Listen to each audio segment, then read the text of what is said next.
compartilhar com você uma palavra assim. Como que é um dia na vida de um cristão? Como que é o dia na vida de um cristão? Nós temos dias diferentes, né? O dia nunca é igual, ainda que haja rotinas, repetições. A gente nunca pode dizer que todos os dias são iguais. Há dias da nossa vida que a gente nunca vai esquecer. A Eliane reuniu ontem aqui os parentes e celebrou e tirou bastante fotos. As fotos são memórias congeladas. Se não existisse fotos, onde que estaria a memória? Na memória. Nunca mais o dia de ontem voltará. Nunca mais ela vai completar essa data de aniversário. Ela vai completar outros aniversários. Nunca mais eu e você vamos ter uma celebração como essa aqui. A de domingo que vem, ela não vai ser a mesma. Nós nem sabemos como ela vai ser no próximo domingo. Aliás, certamente acontecendo o próximo domingo, ela vai ser bem diferente. Domingo que vem é dia 15, né? Que é o dia do Junta Panela. Tá, que é o dia das crianças, que vai comemorar o dia das crianças. Então, se preparem, porque vai ser diferente. Se não fosse um domingo daqueles tradicionais, nós também estaríamos aqui repetindo um encontro, e nesse encontro é uma sequência de dias. E eles nunca são iguais. Eu gosto de pensar que Deus, quando Ele nos dá o dia, Ele nos dá com créditos, para que nós possamos viver esse dia de uma maneira muito legal, para que nós possamos viver esse dia com todas as experiências, com todas as oportunidades. Isso é hora de chegar?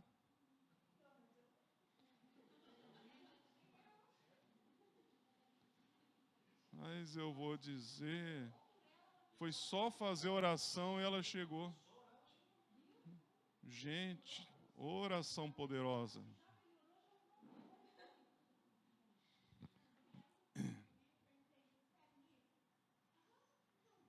Uhum. Que bom. As crianças são os crentes verdadeiros. Isso não foi eu que estou dizendo, não. Foi Jesus, viu? Não foi ele que disse? Que a gente tinha que se tornar como crianças, né? Seria tão bom se a gente conseguisse, de verdade, ser como crianças. Então, nem sei onde eu estava mais, mas voltando.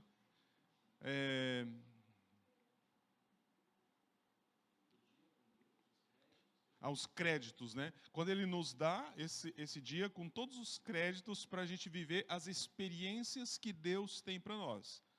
Agora, eu não sei, agora são 11h18, eu não sei quais são as experiências que eu vou viver hoje ainda. Eu acho que eu vou dormir hoje à tarde.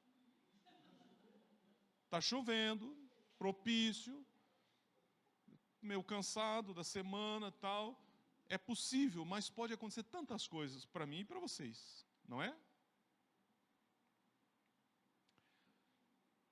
Mas eu sempre penso assim, as experiências positivas ou negativas, as experiências daquelas que a gente gostaria de guardar no coração e aquelas que a gente gostaria de deletar, todas elas são experiências que Deus nos dá com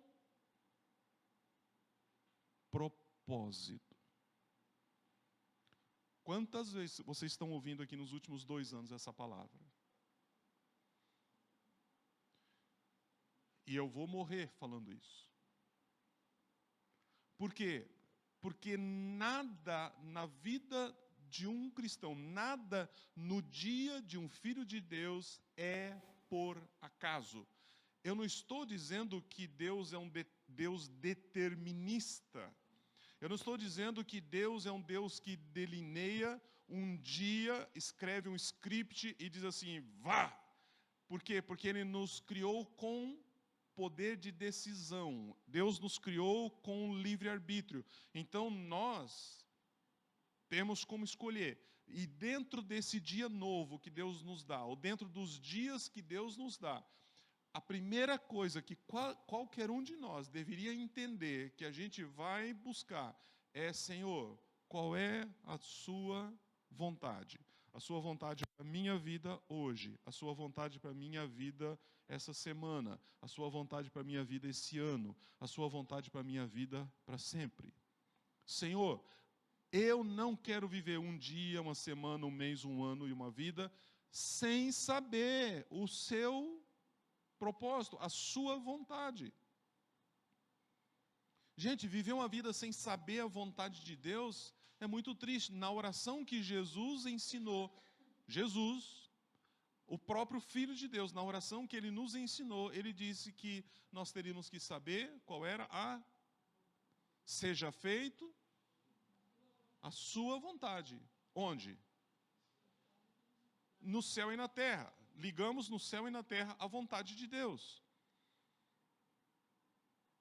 No céu e na terra a vontade de Deus. E essa vontade de Deus, ela é esclarecida, ela é manifestada, ela é revelada a um povo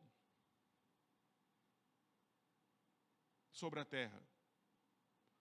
Em tempos, em em períodos difíceis, Deus escolheu um povo, que é o povo de Israel, para ele manifestar a sua vontade. Ele escolhe um homem, forma uma nação e diz a essas pessoas: eu gostaria que vocês me obedecessem, eu peço que vocês me obedeçam e eu determino que vocês me obedeçam, que daí vem os mandamentos, para bem de todos vocês e para que vocês mostrem ao mundo quem eu sou. Depois do povo de Israel, Deus escolhe um povo de toda a terra para formar a igreja. E à igreja é dada a mesma tarefa: revelar Deus, revelar Deus. Então a pergunta que nós fazemos ao Senhor todos os dias: Senhor, qual a tua vontade? Qual a tua vontade para a minha vida? Qual a tua vontade para a minha existência? Ah, pastor, mas essa área aqui da minha vida, isso não inclui. Inclui sim. Porque você não vive fatiado, você não vive em pedaços, você não vive com um pé no mundo e um pé no céu. Você é um cidadão do céu, caminhando sobre a terra. Você é um representante, você é um embaixador. Então, quando eu abro a Bíblia e começo a ver, eu peguei 2 exemplos de 2 pessoas que um dia amanheceram assim. Um dia como qualquer outro na vida delas. Você vai ver aqui que, pelo menos nos registros bíblicos, não dá a entender que teve alguma experiência anterior. O que eu e você sabemos é que para esse acontecimento existir na vida delas, certamente elas eram pessoas que estavam abertas para a vontade de Deus. Para isso acontecer na vida delas, eram pessoas que estavam com o coração derramado, quebrantado, querendo saber de alguma forma para que elas existiam. E se elas não sabiam, a partir daquele dia, elas começaram a saber e não resistiram ao propósito de Deus. Não resistiram. A primeira delas, Lucas capítulo 1, verso 26 até o 38. Gostaria de ler com vocês, são 2 slides com esses versículos. No 6º mês de gestação de Isabel, Isabel era prima. No 6º mês de gestação de Isabel, Deus enviou anjo Gabriel a Nazaré, uma cidade da Galileia, a uma virgem chamada Maria. Ela estava prometida em casamento a um homem chamado José, descendente do rei Davi. Gabriel apareceu a ela e lhe disse: alegre-se, mulher. Ô dia para ficar feliz. Alegre-se, mulher. Mulher o quê?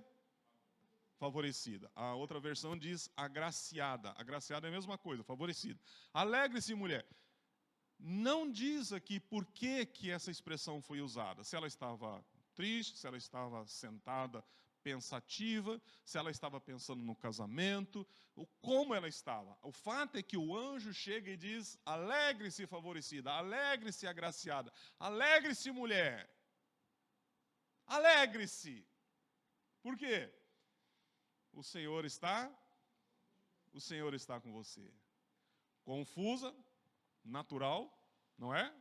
Você está aí pensativo, você está ali começando um dia como um dia qualquer, ou talvez até terminando um dia como um dia qualquer, porque você está começando hoje talvez como foi ontem, mas você não sabe se hoje vai terminar como terminou ontem. Você não sabe se hoje, no final do dia, um anjo vai aparecer para você. Você não sabe se amanhã de manhã. O fato é que o anjo chega para ela e diz: alegre-se, mulher, o Senhor está com você. Confusa, Maria tentou imaginar o que o anjo quis dizer. Tentou imaginar. Comum também, o que ele está querendo dizer para eu me alegrar? E ele disse para ela o quê? Não tenha medo, Maria, disse o anjo, pois você encontrou favor diante de Deus. Favor, favorecida, agraciada, você encontrou graça diante de Deus. Ficará grávida e dará à luz a um filho e o chamará Jesus. Ele será grande e será chamado Filho do Altíssimo. O Senhor Deus lhe dará o trono do seu antepassado Davi. E ele reinará sobre Israel para sempre. Seu reino jamais terá fim. Maria perguntou ao anjo: como isso acontecerá? Eu sou virgem. O anjo respondeu: o Espírito Santo virá sobre você e o poder do Altíssimo a cobrirá com a sua sombra. Portanto, o bebê que vai nascer será santo e será chamado Filho de Deus. Além disso, a parenta Isabel ficou grávida em idade avançada. As pessoas diziam que ela era estéril, mas ela concebeu um filho e está no 6º mês de gestação. Pois nada é impossível para Deus. Maria disse o quê? Sou serva do Senhor, que aconteça comigo tudo o que foi dito a meu respeito. E o anjo disse: fui. Um dia como qualquer. Uma moça virgem. O anjo chega e diz: alegre-se, mulher. Alegre-se, bendita do Senhor.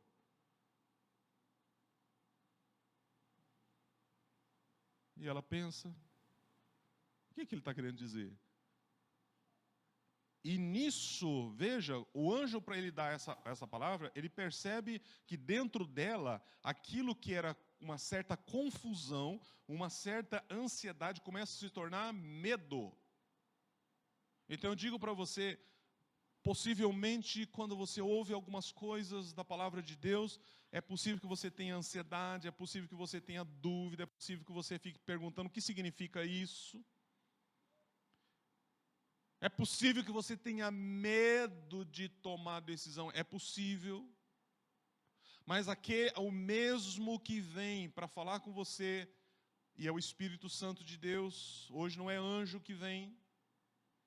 Por que o anjo teve que vir lá naquele dia? Porque não tinha a Bíblia como você tem hoje. Porque o Espírito Santo, ele se manifestava diferente naqueles dias para algumas situações. E essa mulher precisava ter uma revelação visionária. Ela precisava ter uma revelação direta de um mensageiro, um pregador celestial. E ele vem e diz para ela: não tenha medo, porque eu tenho uma notícia para você. Você vai, ela não estava, viu? Você vai ficar grávida. E ela, se o anjo parasse aí, ela diz: eu quero, porque uma mulher em Israel que não engravidava era um problema. Se ele parasse aí, ela dizia assim: legal, claro, eu espero por isso, eu estou com o casamento marcado e tal. Aí ele diz: e você vai ficar grávida? Não agora, aliás, não lá, você vai ficar grávida agora. E ela diz: mas como? Eu sou virgem? O anjo explica para ela: você vai conceber do Espírito Santo. Deixa eu falar uma coisa para você. A história do Redentor, a história do Messias anunciada em Israel, ela era milenar.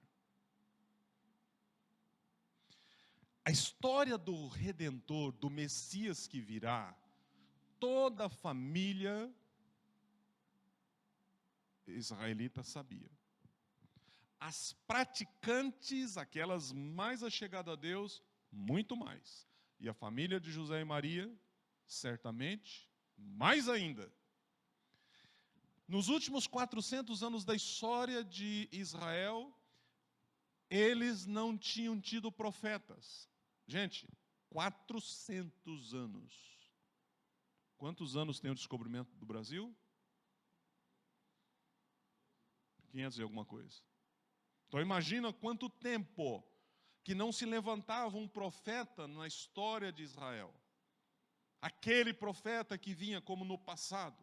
Então havia uma sequidão, havia uma fome, havia uma desesperança, havia uma tristeza, havia um sentimento frustrante, porque tudo aquilo que eles ouviram nos tempos passados, toda a história que era ensinada na escola, né, através da Torá, através do rabinato, através da educação que os meninos recebiam, toda a história oral ensinada em casa, todas as cerimônias celebradas em família, todas as festas que se celebravam em Israel, todas elas apontando para a vinda do Messias.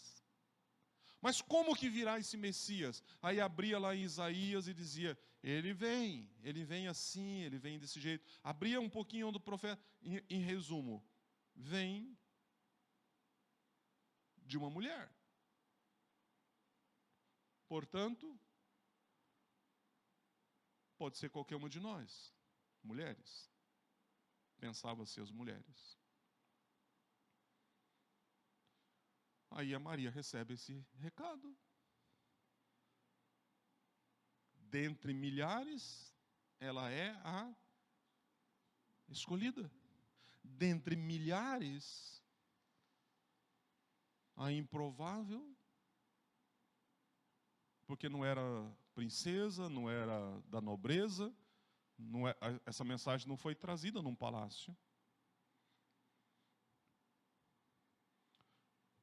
Você já pensou, mulher, no como o seu domingo pode terminar? Ou a sua segunda-feira pode começar? Ou o seu mês de outubro pode terminar? Ou esse ano pode terminar e o próximo ano pode começar? Não estou falando de gravidez, não. Aliás, tem gente aqui que nem pode ouvir de gravidez por enquanto. Por enquanto. Porque eles têm conversado que Deus já falou para eles que casa cheia é bênção.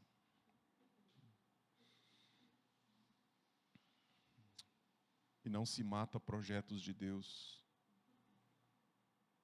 Isso é uma conversa lá para frente. Não se mata projetos de Deus.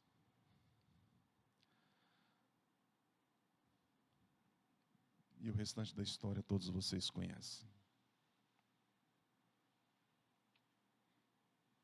Um dia comum na vida de Maria se torna um dia especial. Quero mostrar mais um aqui para a gente.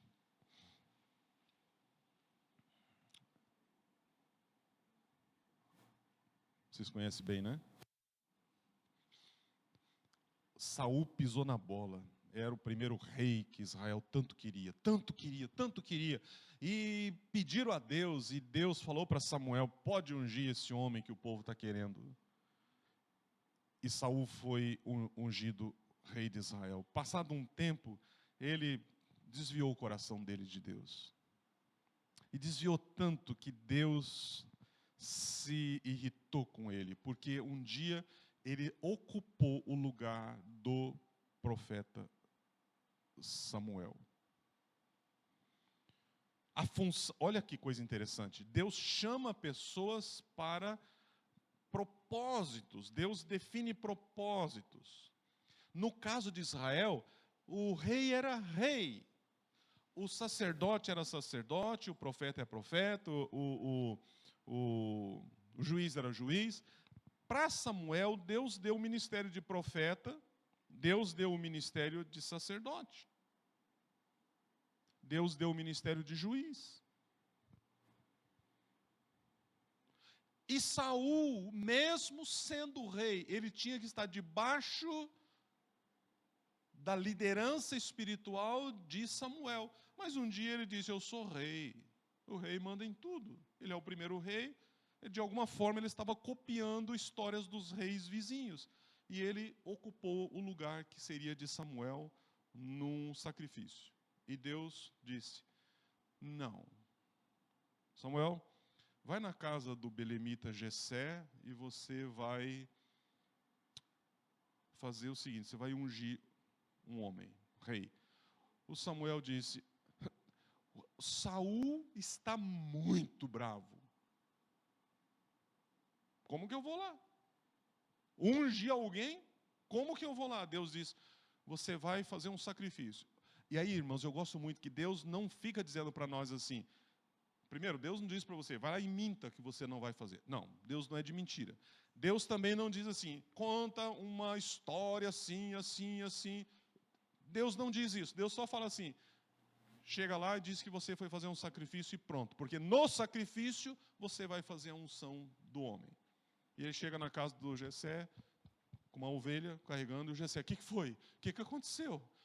As autoridades de Belém já começaram a tremer, porque Samuel está chegando, é problema. Saul está bravo. Saul está irritado. Ele está endemoniado. Endemoniado porque Deus mandou um servo dele ir lá fustigar Saul. Quem era o servo dele? Um demônio. Demônios obedecem à vontade de Deus. Até demônios obedecem. Aí, muitas vezes, nós dizemos assim: não, eu não. Até demônios cumprem propósito de Deus. E a gente diz: não. O pessoal da cidade de Belém ficou pavoroso. O que foi? O que nós fizemos? O que está acontecendo? Ele diz: tranquilo, vim fazer um sacrifício. Chega na casa de Jessé, vim fazer um sacrifício. Fez o ritual de purificação de Jessé, que é o pai de família. Preparou tudo na hora do sacrifício, com azeite. Vou ungir um filho aqui. Veio o primeiro. Vocês conhecem bem a história? Vem o segundo. Vem o terceiro. Vem o quarto. Vem o quinto. Vem o sexto. Vem o sétimo. Olha quantas vezes. Não, não é esse. Não, não é esse. Aí Samuel para e diz para o Jessé: todos os teus filhos estão aqui? Ele diz: tem um. Tem um. Então Samuel perguntou: são estes todos os seus filhos? Jessé respondeu: ainda tenho o mais novo, mas ele está no campo, tomando conta do rebanho. Mande chamá-lo, disse Samuel. Não nos sentaremos para comer enquanto ele não chegar. Jessé mandou chamá-lo. Ele era um jovem ruivo, de boa aparência, de olhos bonitos, meninas. E o Senhor disse: é este, levante-se e unja-o com óleo. É esse, é este. Enquanto Davi estava entre seus irmãos, Samuel pegou a vasilha com óleo que havia trazido e ungiu. A partir daquele dia, o Espírito do Senhor veio poderosamente sobre Davi. Depois disso, Samuel voltou a Ramá.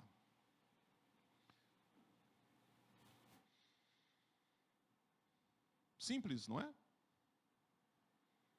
O que aconteceu com Samuel, com Davi ali? Virou rei? Não. Ali foi só o selo, o derramamento do óleo sobre ele, e o finalzinho do texto diz o quê? E o Espírito Santo fez o quê com ele? Olha ali. A partir daquele dia o Espírito Santo veio sobre Davi.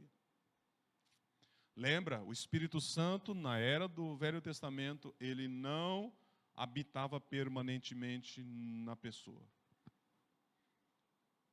Hoje habita no cristão permanentemente. Ficou muito mais fácil fazer o que Davi fazia lá atrás. Ou os outros homens faziam lá atrás. Agora imagina a cena.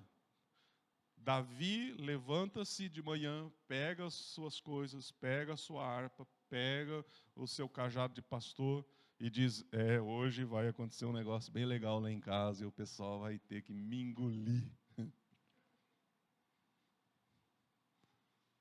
Foi isso que aconteceu? Não, ele foi cuidar das ovelhas como ele ia todos os dias, do mesmo jeitinho de sempre. Ele imaginou que ele ia tomar um banho de óleo. Ele imaginou que no final do dia ele ia ter que usar bastante sabonete para tirar todo aquele óleo na cabeça. Ele imaginou isso? Não. Mas sabe lá que horas alguém chega correndo e diz, teu pai está chamando. O que foi? O que aconteceu? O que aconteceu? Teu pai está chamando, tem um profeta lá em casa e é para você ir lá. Ele chega lá, vê fumaça, vê mesa arrumada, vê aquela bagunça toda, vê os irmãos tudo assim, aquela cara de...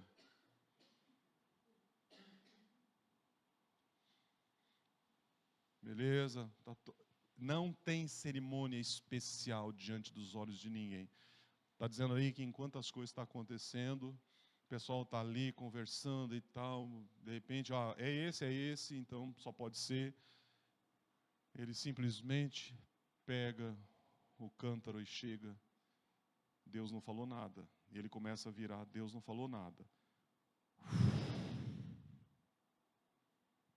Virou tudo na cabeça de Davi.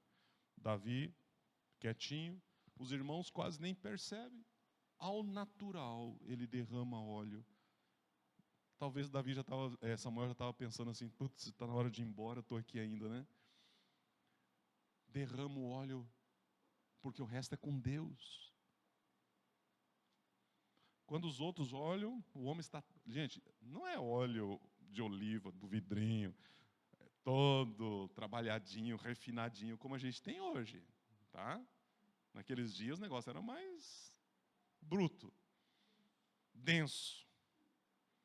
Tá? Hoje passa por tanto processo, né, de purificação, de limpeza, vem aquele azeite assim que você... Aquele negócio era mais...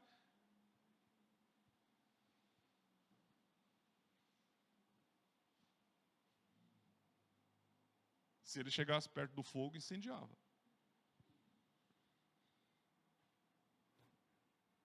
E ele vai dormir com o cheiro do azeite. E ele vai dormir diferente. Hoje o dia foi diferente. Hoje aconteceu. Imagina Davi pega a harpa dele no dia seguinte, lá no campo, que ele voltou. Outra coisa, ele volta para o trabalho dele. Ele pega a harpa e vai começar a compor mais alguns cânticos e tal. E ele está lá, assim, ontem foi duro tirar aquele azeite todo. Ontem fui para casa mais cedo, deixa eu contar para ver se todas as ovelhas estão aqui. Deixa eu ver se o meu substituto cuidou bem. Ontem nem imaginava que ia acontecer isso. O homem disse que Deus tem um propósito para a minha vida. Não entendo muito bem dessas coisas, mas seja lá o que for, talvez ele tenha dito coisas parecidas ao que Maria disse. Seja feita a vontade do Senhor. Logo, logo ele recebe um convite. Logo, logo. Você pode pegar a história e vai lendo depois. Davi, palácio do rei. Mas já? Já sou rei? Não. Pega a sua harpa e vai tocar para o endemoniado. Dali, foram mais ou menos 13 anos de perseguição. Começou com uma flechada do próprio rei para matar ele. Ali no palácio, ele tocando a harpa para o rei. Começa ali e vai levar mais ou menos 13 anos de perseguição. até ele subir ao trono. Mas um dia na vida dele, algo aconteceu que mudou. Irmãos, presta atenção numa coisa. Da família dele veio quem? Aquele que foi anunciado para Maria. Mais tarde, Maria recebe o anjo que está dizendo assim: o descendente de Davi. O descendente de Davi. O Senhor, o Redentor, a promessa feita para Davi, num dia comum. Mulher, você é escolhida para dar continuidade no projeto. Porque projeto de Deus não é fragmentado, o projeto de Deus ele é inteiro. Se eu paro um projeto de Deus, alguém vai ter que ocupar. Porque não se mata projetos de Deus. Muitas coisas às vezes não acontecem na vida de pessoas, de famílias, de igreja, de nação, porque cristãos se paralisam, são cegados, não enxergam além da sua própria realidade, não escutam além daquilo que querem escutar, não abrem um coração para aquilo que Deus está mostrando todos os dias. Eu quero convidar você para pensar sobre isso. Acho que parou aqui. Pode dar um toque, hein?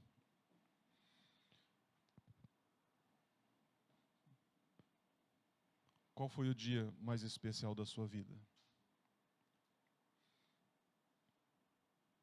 Ou qual foi o dia que pode ser especial na sua vida? Qual foi o dia que Deus se revelou para você? Qual foi o dia que começou alguma coisa nova na sua vida? Pastor, não aconteceu ainda. Não aconteceu ainda. Talvez seja hoje. Talvez amanhã, uma segunda-feira. Talvez essa semana, em algum momento. Qual foi o momento que Deus se revelou a você? Eu sei que qualquer hora dessa a gente podia ter uma reunião só de compartilhamento. O dia da revelação de Deus para mim. Eu não estou falando de revelação de anjo. Viu um anjo que sentou na minha mesa e falou isso. Eu estou falando um dia que o seu coração disparou e você entendeu, a sua mente entendeu que era Deus presente. Era Deus falando através de anjos, através de pessoas, através da Bíblia, a revelação do Espírito Santo dentro da gente. A melhor forma de identificar Deus falando por nós é o Espírito Santo em nós, porque a Bíblia diz que Ele testifica com o nosso espírito. Pastor, mas eu não preciso disso. Não é questão de precisar, é questão de marcar. São pontos de fé, são pontos de marcação na sua vida. São coisas para você se lembrar, são dias para você se lembrar, são dias para você contar a história do que Deus fez. Como o Tiago estava falando aqui agora há pouco, é assim, um dia alguém fez alguma coisa e certamente, anos depois, ele estava dizendo assim, fui eu que entreguei o folheto para o rapaz chamado Billy. Não é? Porque quantas décadas depois o Tiago vem aqui contar essa história. Que estão nos livros, que estão aí, e você talvez aqui não sabia. São coisas marcantes porque Deus quer que você tenha essas marcas. Uma das razões de Deus dar as festas para o povo de Israel, uma das razões de Jesus mandar a gente compartilhar o pão aqui, é para marcar a nossa vida. Aí eu digo para você, qual foi o dia que Deus se revelou a você? Qual foi esse dia especial? Talvez qualquer hora dessa você queira se levantar e vir aqui e contar para nós. O profeta Isaías, ele falou assim, a respeito da salvação. É grande o meu prazer no Senhor. É grande o quê? O meu? Vamos falar juntos essa primeira frase? É grande o meu prazer no Senhor. Todos juntos, de novo. Você pode falar a mesma coisa de você? A sua vida com Deus, ela é cheia de prazer? Não, pastor, não. Ele está falando do que mesmo? Veja o restante do texto. Ele diz lá: regozija-se a minha alma em Deus, pois Ele me vestiu com as vestes do quê? Ele me vestiu com as vestes da salvação. A salvação, aquela que começa lá na história de Davi, e daí chega lá em Maria, e depois chega aqui em você. A salvação que é Jesus.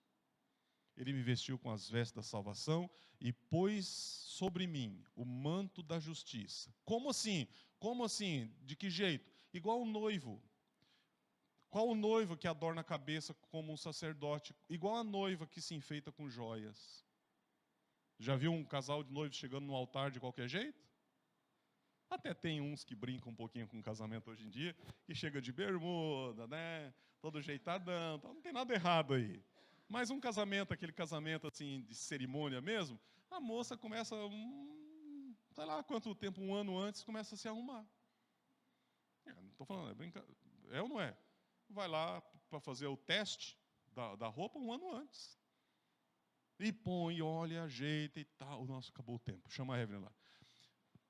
Sabe, todo aquele negócio. E o rapaz, 2 dias antes, né? Mas ele vai também. E todos chegam juntinhos no altar, todos arrumados. Todos arrumados, bonitinho. Já viu noivos chegando no altar? Estou falando de noivos que realmente querem casar. Já viu noivos chegando no altar emburrados? Já viram? Eu, pelo menos, dos casamentos que eu fiz, eu nunca vi. Já viu? Noivos que querem casar mesmo, acho que não. Mas se teve briga com a futura sogra, né, pode até acontecer. Mas normalmente eu vejo noivos no altar sorrindo, chorando. E chorando de alegria. E assim, um fio de cabelo fora do lugar, está toda adornada, tudo bonitinho, tudo ajeitadinho, tudo lencinho aqui no paletó. Assim o homem que está falando, que ele fica feliz por ter o revestimento da salvação, da justiça de Deus. E eu oro a Deus para que a sua salvação te traga um dia de muita alegria. Porque nem todos os dias na vida de um cristão são iguais, e nem todos os dias são dias de alegria. Outra hora eu vou falar sobre os dias tristes. Pai, em nome de Jesus, eu oro pelos meus irmãos que estão aqui agora, por esta igreja, por aqueles que não puderam vir, para que a alegria da Tua salvação revista-nos e para que os nossos dias sejam dias muito especiais. Para que todo o propósito e vontade do Senhor seja revelado em nós e através de nós. Obrigado pelo privilégio que temos de estar aqui nesta hora e o privilégio que temos de poder juntos à mesa celebrar a ceia do Senhor. Pai, nós te agradecemos pelo pão, te agradecemos pelo cálice. O pão que significa o corpo de Cristo e o cálice significa o sangue de Cristo que foi dado por nós. Deus, queremos comer do pão e beber do cálice com o sentimento de que o Senhor nos une como a família, como o povo do Senhor. Assim nós oramos em nome de Jesus. Amém? Vocês vão cantar agora, pessoal? Vocês têm aí na mesa o pão. Vocês têm o cálice, o suco de uva. Vocês podem se servir, podem se servir. Vocês podem pegar o pão, tem guardanapo aí se quiser, podem partir o pão.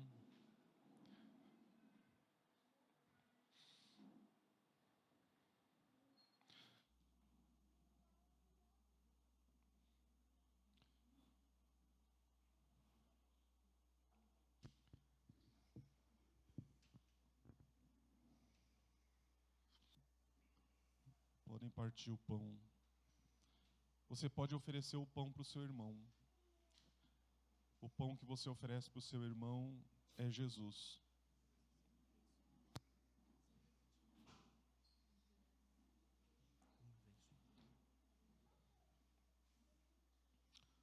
O pão que você oferece para o seu irmão é Jesus.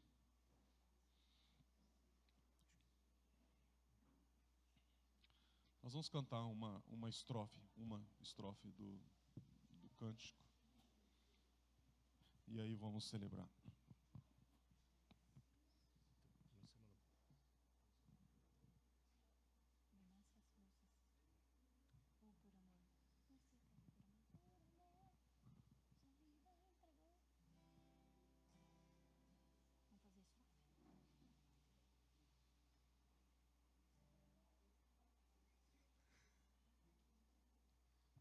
Ih, apagou tudo aqui. Apagou lá, apagou aqui, tá? Bem mais que as forças, poder e reis, que a natureza e tudo que se fez, bem mais que tudo criado por tuas mãos. Deus, tu és o início, meio e fim. Bem mais que os mares, bem mais que o sol e as maravilhas que o mundo conheceu. As riquezas, tesouros dessa terra, incomparável és para mim. Por amor, sua vida entregou, meu Senhor, humilhado foi como a flor machucada no jardim, morreu por mim, pensou em mim, me amou.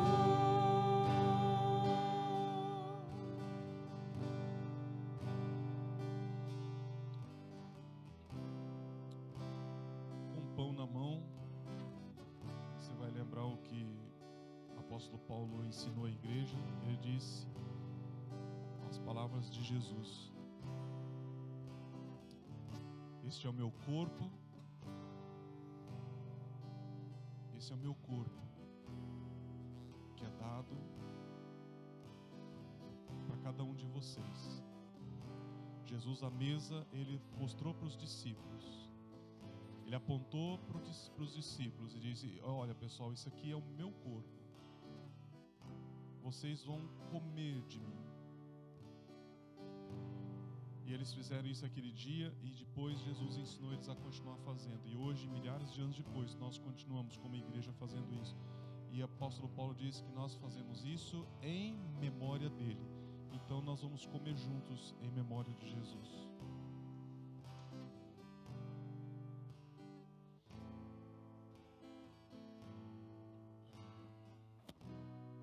Todos juntos.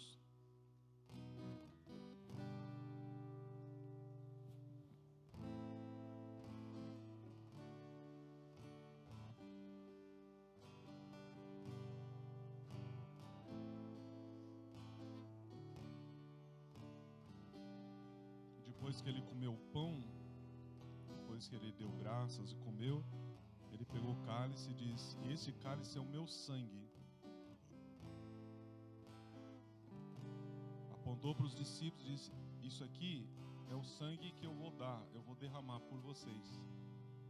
Vocês vão tomar, e vocês, todas as vezes que vocês comerem o pão depois e tomarem do cálice, vocês vão lembrar de mim.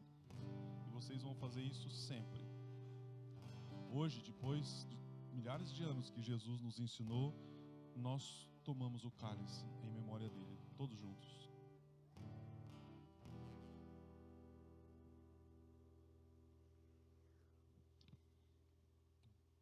todos juntos, porque nós somos um corpo em Cristo.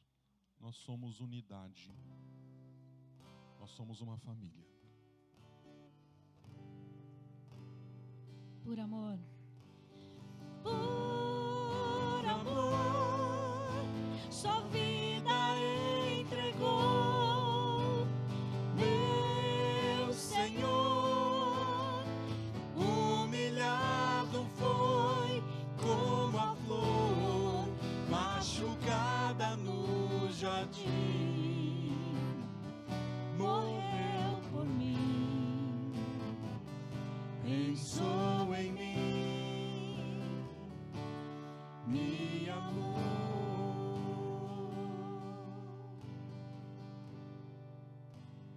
Antes do Daniel terminar aqui, eu vou pedir que vocês fiquem um pouquinho sentados aí, que a gente, como eu não pude convidar todos para vir ontem aqui participar comigo da minha festa, então eu preparei uma lembrancinha para cada um de vocês que vieram nessa manhã, tá bom? Então fica aí que você vai receber.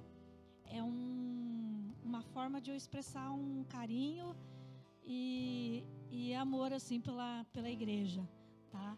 Então é uma forma de a gente tá repartindo pão, falando de comunhão. Então eu quero repartir com vocês alguma coisa de ontem que eu não pude convidar. Então fica aí, Emily, eu vou pedir daí que você vá lá ajudar a Tamily, pegar lá e entregar. Então Daniel vai orar e depois fiquem aí, tá bom? Querem ficar em pé?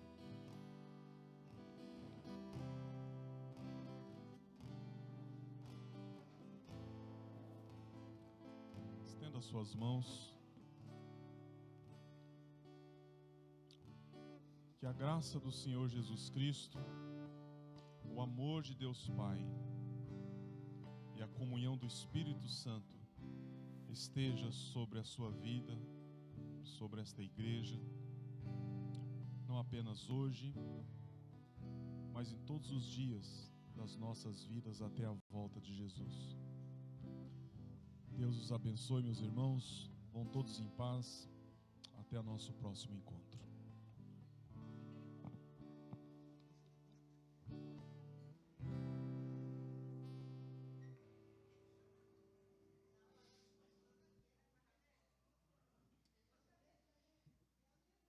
Eu fui sair daqui.